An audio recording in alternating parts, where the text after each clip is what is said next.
Eric Salahub here, online instructional coach, and I'm going to offer a screencast on how to make screencasts and why you might want to. A screencast, as you're watching, is just a video of what's happening on your computer screen, along with your mouse movements, and it's going to record your audio. So I'm doing a screencast right now, and you can click around to, for instance, slides of a PowerPoint, or you could go to a D2L course and navigate between screens and demonstrate something in D2L. You could pull up a Word document and show something about a student paper. So really anything that you can do, go to a website or whatever on your computer screen, you could create a screencast out of. What I love about screencasts is they're extremely low stakes. They don't take a lot of technology. They're easy to do. They're fast. And they're really great about, again, capturing that teachable moment, engaging students with your own voice, really trying to put yourself into the course and get at that instructor presence that we know that research shows is so important to students, and I think to us as well. Screencasts really let a lot of us feel like we're being teachers, doing what we do in the classroom by demonstrating, offering examples. And I will just say that I think screencasts are best when they're less formal and polished, more like the kind of spontaneous thing you would do in class, as opposed to a polished, scripted video. Before you get started creating a screencast, my advice is to go to screencast-o-matic.com and create an account. You can create an account for free. There is a pro account option, and I'll just say I do have a pro account. I think it's worth the $15, $10 or $15. If you practice with Screencast-o-matic and you really feel like it's worth your time to create screencasts for your class, email me, because we can find a way to get you a pro account if it's something that you're going to use for your classes. So create your Screencast-o-matic account, and then go to youtube.com. And if you don't already have a YouTube account, I want you to create a YouTube account. If you have a Gmail account or any kind of Google account, you can log right in. If not, create yourself a new account. And the reason we're going to do this is this guide to screencasting is going to talk specifically about how to use screencast-o-matic.com and youtube.com. During the screencast, I'll talk about some other options, but I do, at least right now, think this is the best option, or at least a really good option. And so certainly nothing you learn will be wasted. The concepts will be the same regardless of exactly what you decide to do. Once you've created your YouTube account, you want to create a channel. And the reason you want to do that is when you go to upload your screencast, in order to upload it directly from Screencast-o-matic and include your privacy information, you have to have a channel created. You only have to create a channel once, and once you've done that, then it's kind of a seamless upload. Creating your YouTube account may be the most difficult thing about this screencasting process. So if you have difficulty, talk to someone in the Instructional Design Center or give me a call.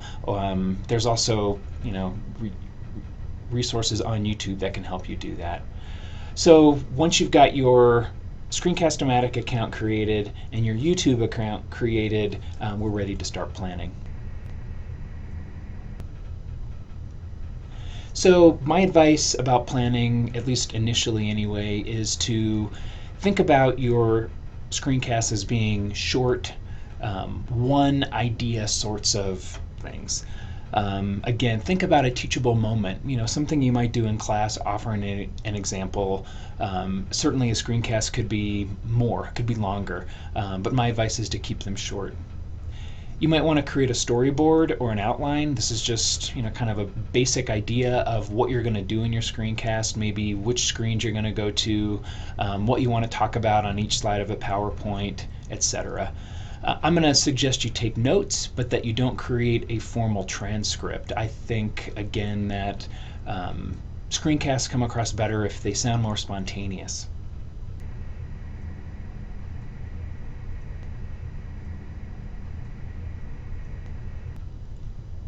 The process of creating a screencast is actually pretty simple. The difficulty is I can't really show you how to create a screencast while making a screencast. It's breaking the laws of physics or something. But let me just give you a few tips. Once you hit record on your Screencast-o-matic, a frame is going to appear on your screen. And you can resize that frame and make it as big as you want. What you want to do is you want to put that frame around whatever it is you want to show your students. I will just note that you don't have to keep your windows on your computer screen full sized. You can resize them, make them smaller, and then put the frame around that smaller screen. You can also move the frame while you're recording if you would like to do that. My advice is create a few samples and see what it looks like. Again, hit record when you want to start. If you decide to pause, you can pause.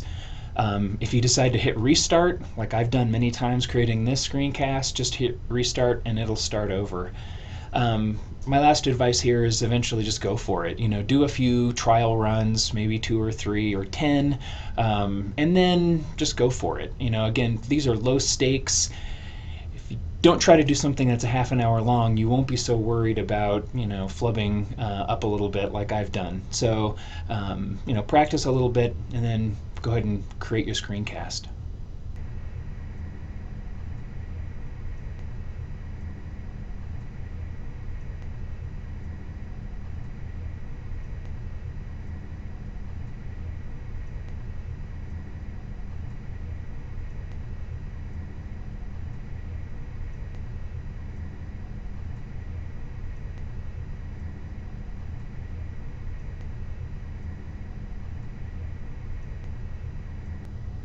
When you're done, hit the Done button, and then the menu on the right in Screencast-o-matic is going to offer various upload and saving options. I'm going to talk about youtube.com, but you can also upload your screencast directly to SOM, Screencast-o-matic, or pick one of the other options. If you want to work with me on those, certainly feel free. I'm going to try to keep the screencast pretty generic.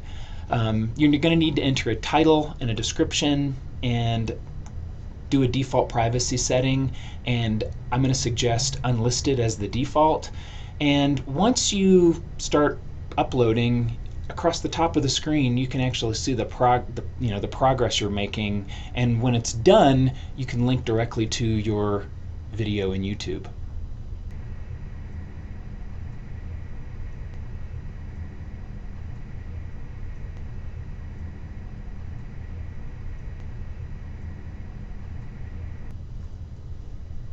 Once you're at youtube.com, you can access your video by going to your video manager. It's where all of the videos you create, either by screencasting or any other way, anything you upload to YouTube will be here. One of the things I like about YouTube is it's got a great interface in terms of keeping track of all your videos and organizing them.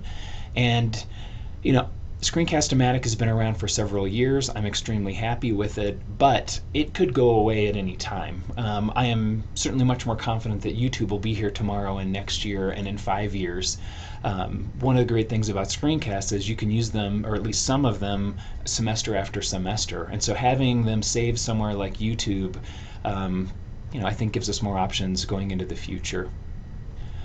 You'll notice you can find your screencast in the video manager. If you click on the blue title, it's going to open your video the way it would be seen in YouTube. And from the video screen, you can access the sharing features, and you can get the link or the embed code.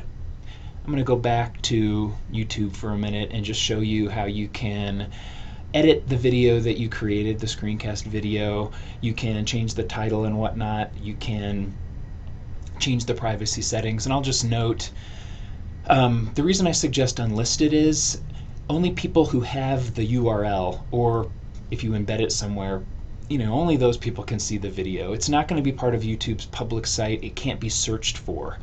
If you make it public, someone could find it on YouTube. If you made it public, I doubt that would happen. I mean, there are literally millions of videos on YouTube.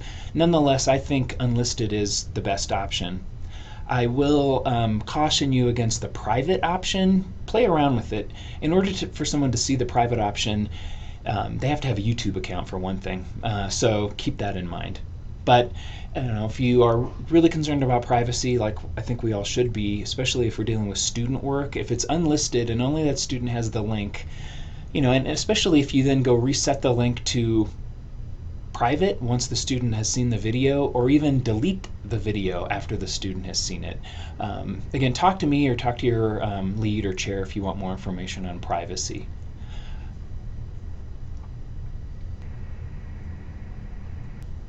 So now you've got your video on YouTube. You just need to get that link or the embed code into D2L. And you can put that link anywhere, obviously. You could email the link to a student, but if you wanted to include it in content, I think there's a couple of ways to do it. What's great about a YouTube video is it can be embedded directly into content. So if you're in a module and you create a topic, you can just create a document and then use the insert stuff icon on the menu and click the embed code option and then just paste the embed code and add that video right into your course. This would also work in a news item, in an email, in a discussion header. Anywhere in D2L where you have access to that insert stuff code, you can embed a video or, of course, put the link.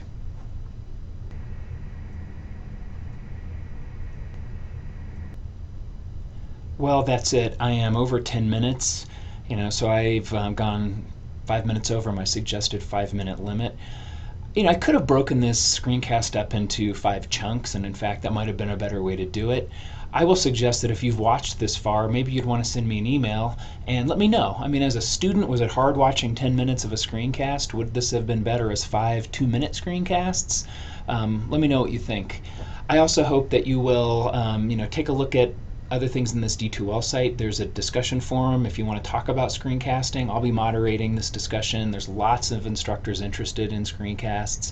Post a sample and embed one of your screencasts in a discussion post and let your colleagues take a look at it. Also, I have a PDF in the content area, and it pretty much covers the same thing in the screencast. It also includes, I think, actually more detail on some of the step-by-step instructions. And I will say I'm going to be running some more reflective practice groups, one-on-one sessions, and some face-to-face workshops for instructors on, again, I'm a coach, so it's not really about how to create screencasts. I'm certainly happy to help people do that. What I'm really interested in is helping you put these screencasts into your course. Think about why you want to use them, what goals you have, and to decide whether the screencasts are working the way you want them to work. If this can be something informal, maybe you just feel like they're working or you're getting some anecdotal feedback from students. Maybe you want to create an actual assessment project where you do some action research on the impact of these screencasts on student learning or on your own satisfaction. I can help you set up a formal research project as well. We can talk about grant options and whatnot. Looks like I'm creeping up on 15 minutes, so I'm going to quit while I'm ahead or while I'm not further behind. Again, this was Eric Salahub. Please let me know if I can give you advice on screencasting, or if you've got advice for me, let me know. I'd love to share it.